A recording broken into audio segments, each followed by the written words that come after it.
Change করেছে এবং সবসময় তিনি ধ্যান করে থাকতো, সবসময় আহলে বাইতকে স্মরণ করতো, রোজা রাখতো। যেমন দোয়া কবুলের দিনের মধ্যে সবচেয়ে ফজিলতের দিন শুক্রবার মুহররমের 10 তারিখ, যদিও এই দিন ফজিলতের দিন, কবুলের দিন। এছাড়াও আরো 14টা দিন আছে এই দিন ছাড়া, আরো 13টা। সুবহানাল্লাহ।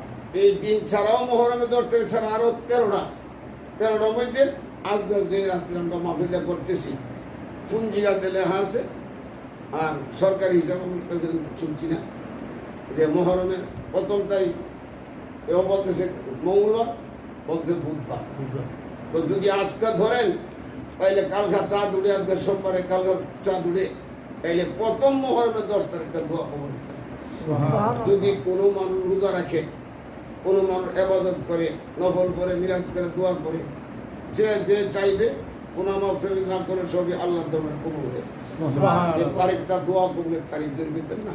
সুবহানাল্লাহ। সালাতুন ইয়া রাসূলুল্লাহ আলাইকুম, সালামুন ইয়া হাবিবাল্লাহ আলাইকুম, খবর লন ইয়া রাসূলুল্লাহ, খবর লন মেরে আকা শেরে মাওলা, খবর লন সালাতুন ইয়া রাসূলুল্লাহ আলাইকুম, সালামুন ইয়া হাবিবাল্লাহ আলাইকুম। যে ইমাম হুসাইন শাহাদাত বরণ করবেন, তিনি পৃথিবীতে আসেন নাই, তিনি মায়ের গর্ভে থাকতে আমার নবী বলে বলেছেন। সুবহানাল্লাহ। একটা মজার কথা হাদিস শরীফ পাইছি তিরমিজিতে না। সুবহানাল্লাহ। কেমনে বলছে? নবীজির এক শাশির নাম ছিল উম্মুল ফদল।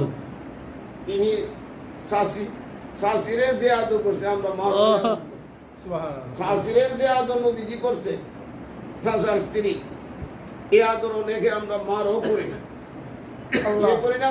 শাশি কোথায় কোথায় বলছিলেন যে বাবা আপনি আমার রসুল, আপনি আমার নবী, আমি একটা অনুরোধ দেব, আমি আপনার আদর করি, আপনি আমার মহব্বত করেন, আমি ইন্তিকালের পরে আপনি নিজে জানাজা করে নিজে আমার কবর শোয়াবেন, সুবহানাল্লাহ। এটা আমার উসিয়ত।